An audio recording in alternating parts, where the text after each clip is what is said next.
સુધરી જાય અને સંત આવે ને ત્યારે સંસ્કૃતિ સુધરી જાય। એવા જ સંતોની ભૂમિ સુરેન્દ્રનગર જિલ્લાની દીકરી મોરી તેજસ્વીબાના આપ સૌને વંદન। एकता में शक्ति है ये बात तुमको जाननी होगी, एकता में शक्ति है ये बात तुमको जाननी होगी, अकेले कुछ नहीं होगा ये बात तुमको माननी होगी। लड़े थे एकता में सब, खड़े थे एकता में सब, लड़े थे एकता में सब, खड़े थे एकता में सब, बिखर कर कुछ नहीं होगा ये बात तुमको जाननी होगी। मिलेगी आज़ादी भी तुमको, अंधेरा डट जाएगा, मिलेगी आज़ादी भी तुमको, अंधेरा डट जाएगा, साथ रहोगे तुम सब तो कोई ना तुमसे टकराएगा। अकेले कुछ नहीं होगा चलो कुछ काम करते हैं, अकेले कुछ नहीं होगा चलो कुछ काम करते हैं, मिलाकर हाथ हम सब फिर देश के नाम करते हैं। ભારત દેશ ખુદ એક એકતાનું પ્રતીક છે। આપણે સૌ જાણીએ છીએ કે ભારત દેશમાં સૌથી વધારે વિવિધતામાં એકતા જોવા મળે છે। અત્યારે કેટલાક લોકો સમાજના ઉદ્ધાર માટેનું કાર્ય કરે છે, પણ જો તે કાર્ય એકતાથી કરે તો તે કાર્ય સરળતાથી પૂર્ણ થઈ શકે છે। આપણે આપણા નાનપણમાં એકતા દર્શાવતી લાકડાના ભારાવાળી વાર્તા તો સાંભળી જ હશે। એવી જ રીતે જો કોઈ વ્યક્તિ પોતાના જીવન કે સમાજના કલ્યાણ માટે કાર્ય કરે તો તે કાર્ય સફળતાપૂર્વક પૂર્ણ થઈ શકે છે। એવી જ એક પ્રતિમા જે આપણને એકતાનું પ્રતીક સૂચવે છે તે છે ધ સ્ટેચ્યુ ઓફ યુનિટી।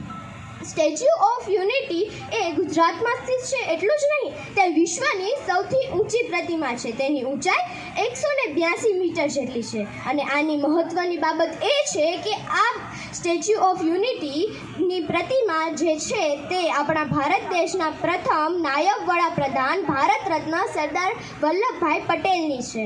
આ પ્રતિમાનું નામ સ્ટેચ્યુ ઓફ યુનિટી એટલા માટે રાખવામાં આવ્યું છે કારણ કે સરદાર વલ્લભભાઈ પટેલને એકતાના પ્રતિનિધિ તરીકે ઓળખવામાં આવે છે। આ પ્રતિમા ધ સ્ટેચ્યુ ઓફ યુનિટી આપણને સમજાવે છે કે આપણે હળી મળીને રહેવું જોઈએ। ભારત દેશ વિવિધતામાં એકતા ધરાવતો દેશ છે અને ભારત પાસે અમૂલ્ય સંસ્કૃતિનો વારસો રહેલો છે। આપણા ભારત દેશની સંસ્કૃતિના મૂળમાં રહેલું છે વસુધૈવ કુટુંબકમ। અહીંના દરેક વ્યક્તિના મનમાં બાળપણથી જ એવી ભાવના હોય છે કે સમગ્ર વિશ્વ એક કુટુંબ છે।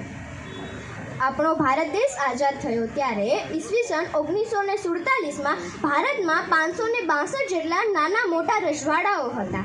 ત્યારે આપણા ભારત દેશના પ્રથમ નાયબ વડાપ્રધાન અને ભારત રત્ન લોહ પુરુષ સરદાર વલ્લભભાઈ પટેલે પોતાની સૂઝબૂઝ અને દ્રઢ નિશ્ચયબદ્ધતા થકી આ નાના મોટા રજવાડાઓને એક તાંતણામાં બાંધી અને ભારતના મુખ્ય પ્રવાહમાં ભેળવ્યા હતા। એટલે જ અખંડ ભારતનું નિર્માણ શક્ય બન્યું હતું। ધ સ્ટેચ્યુ ઓફ યુનિટીનું નિર્માણ એટલા માટે કરવામાં આવ્યું છે કારણ કે સરદાર વલ્લભભાઈ પટેલના સિદ્ધાંતો જેવા કે એકતા, રાષ્ટ્રવાદ અને સુશાસન અત્યારની પેઢી અને આવનારી પેઢી જાણે એવું, એટલે જ તેમના 143માં જન્મદિન પ્રસંગે આ સરદાર વલ્લભભાઈની પ્રતિમા સ્ટેચ્યુ ઓફ યુનિટીને રાષ્ટ્રને સમર્પિત કરવામાં આવી હતી।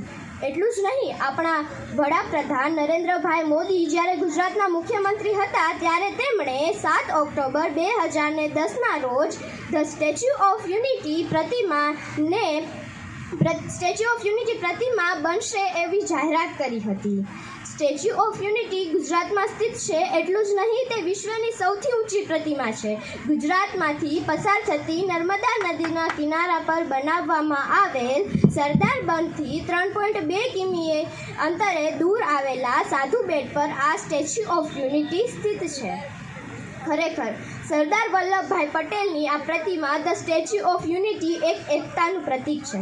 અંતમાં એક પંક્તિ કહીને મારું વક્તવ્ય પૂર્ણ કરીશ। अंबर से ऊपर अरमानों से ऊंचा कुछ हो नहीं सकता, अंबर से ऊपर अरमानों से ऊंचा कुछ हो नहीं सकता, ये भ्रम मेरा तब टूटा जब मैंने स्टैच्यू ऑफ यूनिटी देखा। तूफान जिसे हिला नहीं सका, भूकंप जिसे डिगा नहीं सका, तूफान जिसे हिला नहीं सका, भूकंप जिसे डिगा नहीं सका, वो लोह पुरुष भला कैसा दिखता होगा, वो मुझे तब पता चला जब मैंने स्टैच्यू ऑफ यूनिटी देखा। अनेकता में एकता भारत की विशेषता, अनेकता में एकता भारत की विशेषता भला एक मूर्त कैसे दिखा सकती है, वो मुझे तब पता चला जब मैंने स्टैच्यू ऑफ यूनिटी को देखा। अस्तु, जय हिंद, जय भारत।